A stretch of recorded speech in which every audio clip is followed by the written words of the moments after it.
Abdulbaha states that a true son is he who is branched forth from the spiritual part of a man.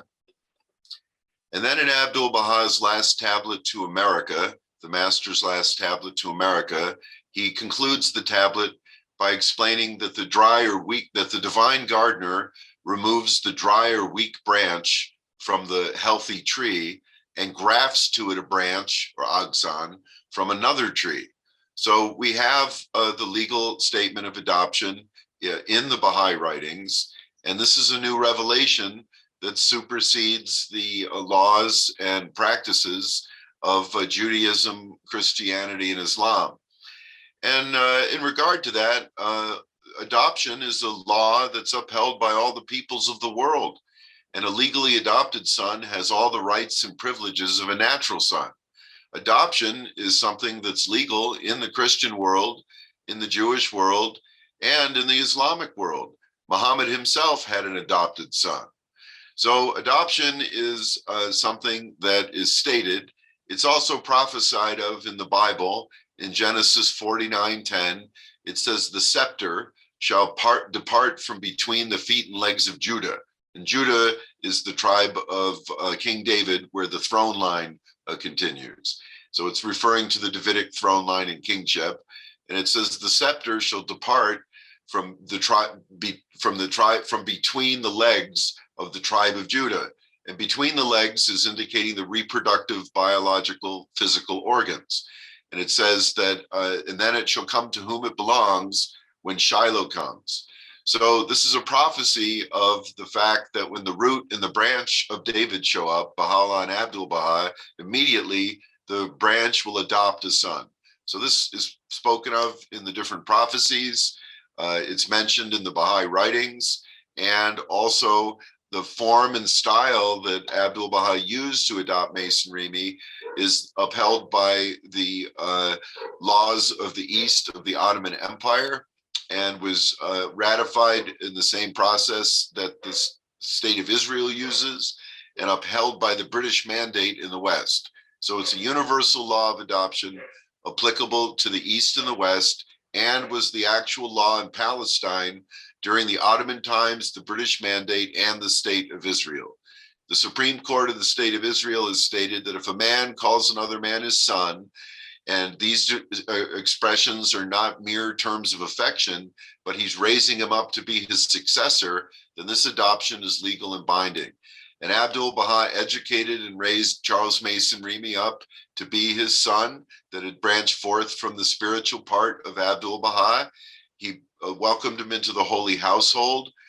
His son, Mason Remey, sat at the dinner table. He had a place at the table with the family. He was able to associate with the female members of the Holy Family the same way brothers and sisters associate with each other in the home, whereas outside of the home, in some practices, this is not allowed, and the veil or hijab must be worn. And he was his son in law, de jure, and in fact, reality, de facto, and spiritually. One way we can understand this is the Sans Guardian mainstream group that's based in Haifa stated after the passing of Ruia Khanum, Shoghi Effendi's wife, they stated that when Ruia Khanum passed on and died about 20 years ago, that they lost their last connection to the Holy Family of Baha'u'llah and Abdulbaha. Well, why would they accept Ruia Khanum to be the last member of the Holy Family of Baha'u'llah and Abdulbaha? She's a white woman. She's Caucasian. Her original name is Mary Maxwell. She was born in Canada. She has no Persian background at all. Why would she be considered a member of the Holy Family? It's because when she married Shoghi Effendi, she not only had the true spiritual part of the family, which includes the person in the family, but when she married Shoghi Effendi, she became the daughter-in-law of his parents. So Ria Khanum is a member of the holy family of Baha'u'llah and Abdulbaha because she's a daughter-in-law. And the majority of people, including me, I accept her as a member of the Holy Family, even though she's Canadian. Now, Mason Remey, they argue, how could he possibly be part of the Holy Family if he's an American and he's born in Washington, D.C., and he's Caucasian and he's French Huguenot? How could he possibly be? Same way as Ria Khanum, by law. He's Abdulbaha's son by law. So when Shoghi Effendi was alive and the biological members of the Holy Family broke the covenant and abandoned their faith, Shoghi Effendi had to announce that his parents and his brothers and sisters and his cousins were no longer part of the Holy Family of Baha'u'llah and Abdulbaha of Agsan. And what he stated is that when they left the cause, like Muhammad Ali had done previously, they were no longer Agsan branches, but they were considered Hatam, which means fallen branch or firewood. So during the end days of the ministry of Shoghi Effendi, there were only 3 members of the Holy Family still left alive in the faith. Shoghi Effendi, Ria Khanum, the daughter-in-law of the family, because she married him by law, so that gives her legal rights and prerogatives in her relationship with Shoghi Effendi that other human beings don't have because they're married by law. So there were those Shoghi Effendi and Ria Khanum, and Shoghi Effendi's uncle, Charles Mason Remey, the legally adopted son of Abdulbaha. So there were 3 members of the holy household: Shoghi Effendi, Ria Khanum, and Mason Remey. And Ria Khanum and Mason Remey are both members of the Holy Family by law. One by legally adopted by Abdulbaha by law, and one by marriage by law. And this makes them part of the Holy Family. This makes Ria Khanum a holy leaf, and this makes Mason Remey a holy branch, Agsan, in the male line of Abdulbaha, through which he inherited David's throne. So when Shoghi Effendi passed on in London, the Bahais are tested again. The same way when Abdulbaha succeeded Bahaullah, when Bahaullah passed on, everybody was not aware of where the true Bahai Faith was. And then 9 days later, they read Baha'u'llah's Book of the Covenant, which announced that Abdulbaha was a true Bahai. And then all the believers accepted Abdulbaha, being the Alim, the rod of iron, and they rejoined the Holy Family. In the Bahai Faith, everybody is a member of the Holy Family, but there's a designated person from the Agsan line by which we can retain our family ties and receive our legal inheritance in the kingdom from the Kitabiyad. He says that, behold, the most high horizon is devoid of the material possessions of the earth. Nevertheless, we have bequeathed unto our heirs a noble and peerless heritage. So when Abdulbaha is the unconditional heir and the rest of the people recognized him, the conditioned heirs, they then receive their inheritance as being welcome as part of the Holy Family of God. When Abdulbaha passed on, there was no Bahais except Shoghi Effendi was the designated true believer or true Bahai in the Will and Testament. And he had Mason Remey come to the Holy Land in 1922 and showed him the Will and Testament, and Mason Remey accepted Shoghi Effendi. And now the 2 members of the Holy Family, Shoghi Effendi and Abdulbaha's son, were Bahais. And when this was announced to the rest of the Bahai world, half the Bahais left and rejected Shoghi Effendi, and the other half accepted him and retained their membership in the Holy Family of God, the Ahlul Bayt. The same thing happened at the passing of Shoghi Effendi. When Shoghi Effendi passed on, there were only 2 members of the Holy Family left alive in all the world, Ria Khanum and Charles Mason Remey Agsan, the son of Abdulbaha. Well, when there was a division and a fight between the 2 members of the Holy Family, the same as there was between Abdulbaha and Muhammad Ali, and Bahaullah and Mirza Yahya that rejected him. Mirza Yahya and Muhammad Ali are definitely members of the Holy Family, but then they broke away and left the faith. The believers had to go by the text of the Covenant of the Bab and his prophecies, the text of the Kitabiyad, and the text of the Will and Testament. When some of the family of Abdulbaha rejected Shoghi Effendi, who were they to go by? There was a division in the Holy Family, like between Yahya Azal and Bahaullah, Muhammad Ali and Abdulbaha, and Shoghi Effendi's family and him. When Shoghi Effendi passed on, there were only two members of the Holy Family left, Ria Khanum and Mason Remey. So when Ria Khanum decided to help declare Mason Remey to be a covenant breaker, the Bahais have to independently investigate the truth, and they have to turn to the intellect and the text of the Covenant of the Will and Testament and ask themselves, okay, there's another split in the Holy Family. Which member of the Holy Family, according to the explicit texts of the covenant, should we remain associating with? Who is the unconditional successor that is named in the text? And without a doubt, Ria Khanum fulfills no criteria in the Bahai Faith at all. And the hands of the cause of God cease to be hands at the death of the previous guardian. So this is how the faith continued, with Mason Remey being the first president of the IBC-UHJ in 1951. And upon his passing, his only son that he adopted, Pepe, was then the next sole remaining member of the Holy Family. And only two Baha'is in all the world recognized him, Dr. Leland Jensen and Dr. Opal Jensen. So they were part of the Holy Family too, irregardless of Pepe's own beliefs and actions. And now, today, we have the great-grandson of Abdulbaha that Pepe adopted to succeed him as the current president of the IBC-UHJ, and all of the believers in the world that recognize this true Baha'i that fulfills the criteria in the Will and Testament to be an Agsan, son, and appointed, are also considered to be the members of the Holy Family today. And all the Baha'is, whether they're the successors of wood or iron, of the Agsan or the Alim, that come together to form the rod of gold of the true house of justice, all the Baha'is of the world that have recognized this true house of justice should consider themselves to be part of the family of God, and should consider their relationship between themselves and Baha'u'llah himself as Heavenly Father, our kind Father in heaven. And this is what's so important, is that every religion has given two things, the book and their family.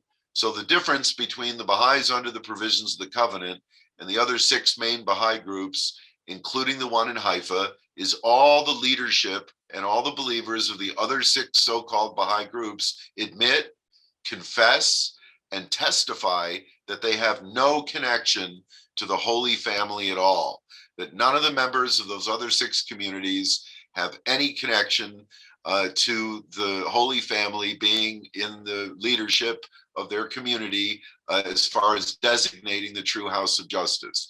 The Sands Guardians state that when Ria Khanum died, they have no more connection with the Holy Family.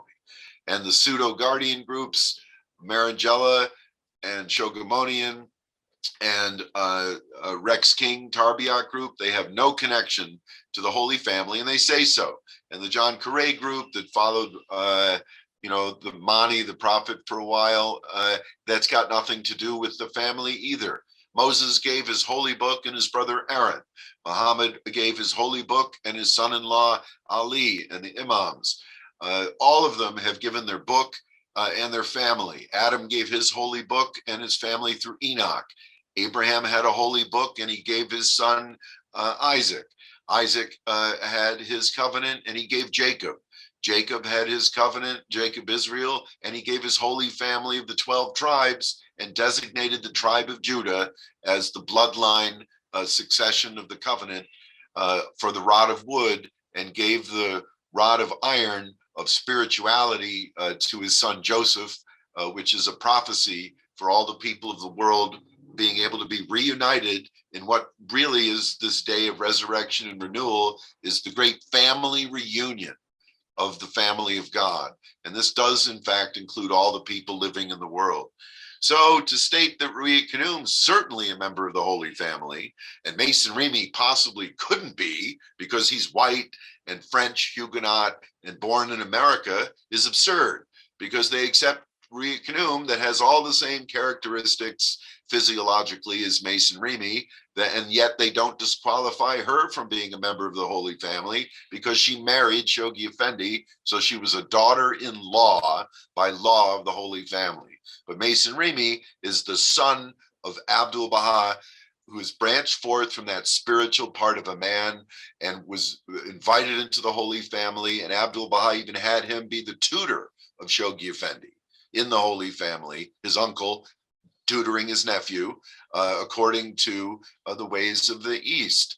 So this is why it's obvious that Mason Remey, in hindsight, and Ruia Khnum were both the last two members of the Holy Family. And when Ruia Khnum separated herself from the guardian of the cause of God, which she never claimed she was, she separated herself from God like Muhammad Ali did before her and like Mirza Yahya had done. And it's a tragedy.